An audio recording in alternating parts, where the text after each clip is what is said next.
Retour de l'émission avec nos invités, Sidi Napon, ancien international burkinabé, technicien du football, et qui est là avec nous pour parler des éliminatoires de la Coupe du Monde également. Et puis Jean-Michel Guédé, ancien international ivoirien, qui appartient au pas au Black Star, mais au Variété Club de France, tout comme Roger Itoto. Vous jouez au même poste ou pas, Roger? Non, je joue juste derrière Jean-Michel. Il essaie de me copier, mais il a du mal. Qui est plus fort entre vous? C'est moi qui suis plus fort. Jean-Michel, l'aîné, c'est toujours l'aîné. Nous allons saluer les internautes tout de suite.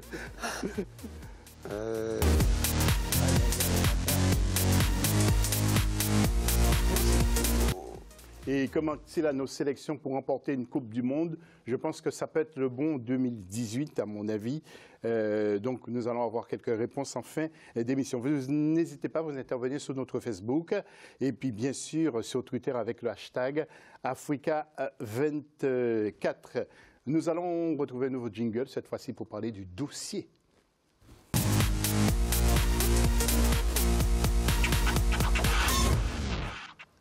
Alors, ça n'arrête pas, c'est un feuilleton qui se poursuit. Confusion à la FEMAFOOT. Le 8 octobre 2017 devrait consacrer l'élection de nouveaux bureaux à la tête de la FEMAFOOT. Après une journée houleuse, c'est finalement le lendemain, 9 octobre, que l'élection s'est tenue, mais sans tous les belligérants. Si Mamoudou Touré est élu à l'unanimité des 39 délégués présents sur 57, Salah Babi et ses colistiers et les autorités sportives ne reconnaissent pas le nouveau bureau. Énième feuilleton avec Mokhtar Bari et après nous allons commenter. Le renouvellement des instances de la Fédération malienne de football qui s'est tenu le 8 octobre devrait mettre un terme à la crise qui mine la fêtière du ballon rond malien depuis 2014. Après une première journée houleuse, le vote s'est finalement tenu le lendemain 9 octobre avec le sacre de Mamoudou Touré du Bavier, avec 39 voix sur 39. Mais l'absence de Salah Babi, son adversaire, entache cette élection que ne reconnaît pas le ministère des Sports. Si Mamoudou Touré occupe déjà ses bureaux à la FEMAFOOT, le récent courrier de la FIFA annonçant l'arrivée d'émissaires au Mali pour évaluer cette élection a été adressé à son secrétaire général. La chose s'explique d'elle-même parce que si la FIFA reconnaissait les bureaux, la FIFA n'avait pas besoin de se déplacer. La FIFA aurait juste envoyé une lettre de félicitations au président élu et ce président aurait commencé son travail. Mais la façon dont les choses se sont passées, c'est impossible que la FIFA reconnaisse un bureau mis en place dans ces conditions. Généralement, la FIFA correspond avec les secrétaires généraux. Et un secrétaire général, c'est le point focal, même s'il n'est pas agent de la FIFA, mais c'est lui qui est chargé de coordonner les actions de la fédération. C'est l'administratif. Donc cela n'est pas une surprise ni une innovation. Alors, nous allons voir peut-être le classement du championnat actuellement parce que pas d'incidence pour l'instant sur le championnat du Mali. Et nous allons voir le tableau, si vous voulez bien, avec le Stade malien qui est en tête devant USC Kita. Djoliba est à la 3e place et Olympique de Bamako se trouve à la 4e place. Alors, Sidi, oui, justement, donc le tableau avec le classement du championnat malien, actuellement pas d'incidence. Mais que pensez-vous de ce qui se passe? Pourtant, chez les jeunes maliens, ça se passe très, très bien. Ce n'est pas un vrai message à faire passer lorsque les institutions fonctionnent mal comme ça. Non, vous savez, ce n'est pas aujourd'hui que ça a démarré. Hein. Donc, depuis un certain temps au Mali, ils ont un souci avec le président de la fédération. Il y a beaucoup qui se braquent. Même quand j'étais là-bas, il y avait quand même des petits soucis avec le président. Et je pense qu'aujourd'hui, les Maliens doivent se mettre la main dans la main pour relancer ce football qui est très, très bon. Aujourd'hui, le président malien, il fait face à des personnes qui ne veulent pas le voir à la tête. Bien que chez les jeunes, il y a des résultats, mais le fonctionnement de la fédération, ils n'adhèrent pas. Donc, depuis 2015, si j'ai oublié 2014-2015, il y a un gros souci là-bas. Et donc, l'équipe première a toujours des soucis. Par contre, on trouve les jeunes Maliens en finale de la Coupe du Monde. Oui, tout à fait. Toutes les compétitions. Donc, je pense qu'aujourd'hui, au lieu de faire la politique d'une personne, je pense que tous les Maliens doivent mettre la main dans la main pour que ce football revive correctement parce que le peuple malien souffre de ça. Oui, justement. Donc, en Inde, où ça s'était plutôt bien passé. Pas de sujet pour l'instant, peut-être nous l'aurons tout à l'heure, mais nous allons quand même ouvrir un petit débat après ce jingle sur ce football malien.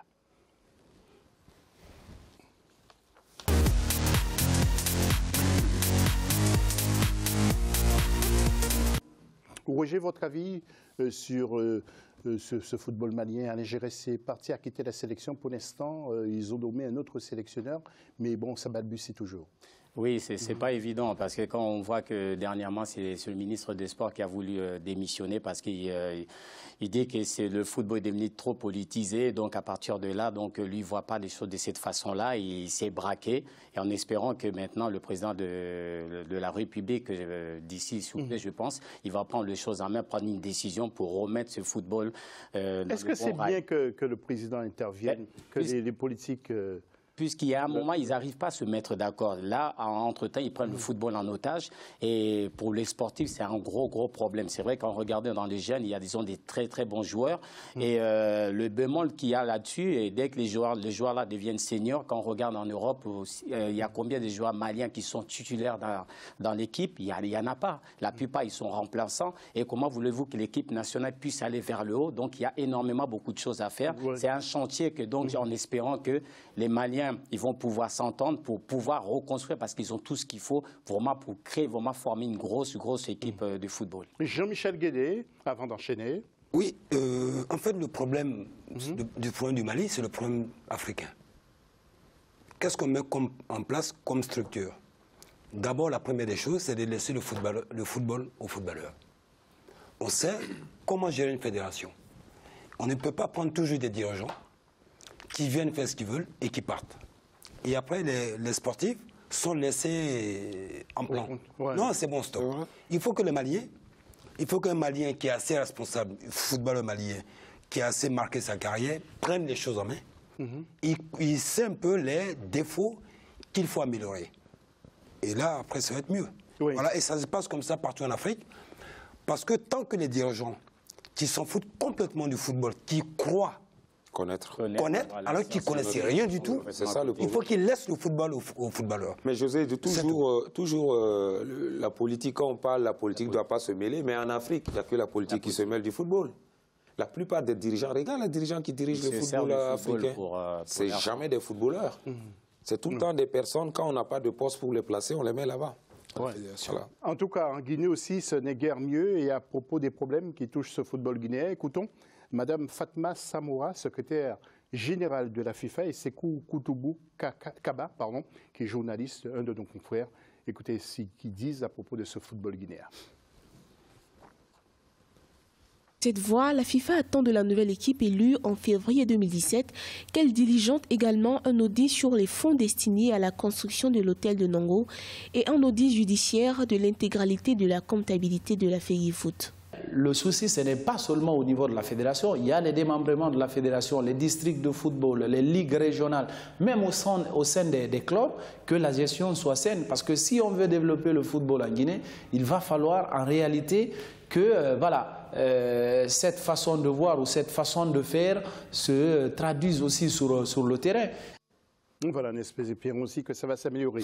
N'oubliez pas le Maroc, après donc, les championnats du monde de judo qui ont sacré le franco-guadeloupéen Teddy Riner pour la 10e titre. Le Maroc qualifié pour le mondial de football et qui va justement organiser du 12 janvier au 4 février le CHAN, championnat d'Afrique des nations, avec plusieurs équipes, notamment que vous allez voir sur le tableau que nous vous proposons, Kenya, Côte d'Ivoire, Guinée, Burkina Faso, il y a Cameroun, Angola, Guinée équatoriale, la Zambie, l'Ouganda, la Mauritanie, la Namibie, le Congo, le Soudan, la Libye. Et puis on attend justement le match entre le Rwanda et l'Éthiopie qui vont se départager pour la 16e, disons, le 16e ticket en quelque sorte. Je vois Burkina Faso qui est bien présent.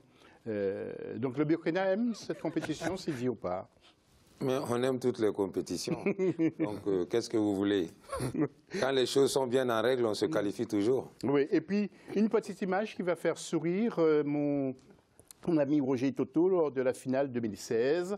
La RDC avait battu le Mali 3-0. C'était le 7 février 2016. Regardez en image. C'était à Kigali, au Rwanda, précisément. Donc, des images de RDC pour cette belle finale. Wow. Et pour la 3e place, il y avait donc Côte d'Ivoire qui avait battu la Guinée 2-1.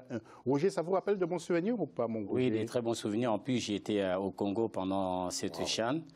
Et donc l'effervescence qu'il y a eu, l'engouement qu'il y a eu tout autour, de voir tous les Congolais unis, c'était quelque chose de génial, de magnifique.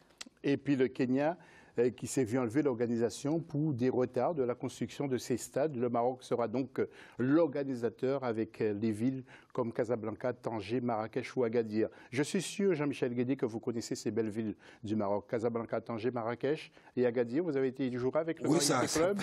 Ça fait plus penser aux vacances. Ouais. Voilà, c'est très beau. Très, très beau. Voilà. Roger, ce sont des villes que vous connaissez aussi, j'imagine. Oui, très bien, Casa, oui. Ouais. Très bien. J'ai passé de beaux moments avec des amis, des anciens internationaux marocains. Quand vous parlez de Casa, ça vous fait sourire? Vous avez de bons souvenirs? Oui, très bons souvenirs. Non, on a fait pas mal de matchs de gala avec M. Jean-Michel Guédé. Donc, avec Sidi aussi, on se retrouvait là-bas. Donc, on sait pourquoi on sourit. Oui, il y a la troisième mi-temps aussi qui ne doit pas être Surtout la troisième mi-temps. C'est beaucoup l'étirement. Parce que le lendemain, il y a des matchs, donc il faut... Beaucoup d'étirements. Les étirements, oui, très important. Ça doit être dur, quand même. Hein? Ah oui, très bien. Après l'effort, oui, c'est pas évident. Oui, c'est bien évident. D'accord, vous allez nous raconter une autre fois. C'est quoi les étirements? Il faut une semaine d'émission pour régler tout ça. Voilà. Après la pause, nous aurons besoin de temps pour la troisième partie de cette émission parce qu'il y aura beaucoup de choses à dire pour les éliminatoires de la Coupe du Monde. Vous le savez, donc, beaucoup de grandes nations sont éliminées. RDC qui a terminé juste après la Tunisie à 1 point. Le Burkina Faso, Sidi Napon a des remarques à faire sans doute sur cette sélection. Et puis, bien sûr, Jean-Michel Guédé qui m'a dit, dès qu'il venait sur notre plateau, José, il faut me laisser parler parce que j'ai beaucoup de choses à dire sur la Côte d'Ivoire. Ce sera juste après cette nouvelle pause. À tout à l'heure. C'est vrai.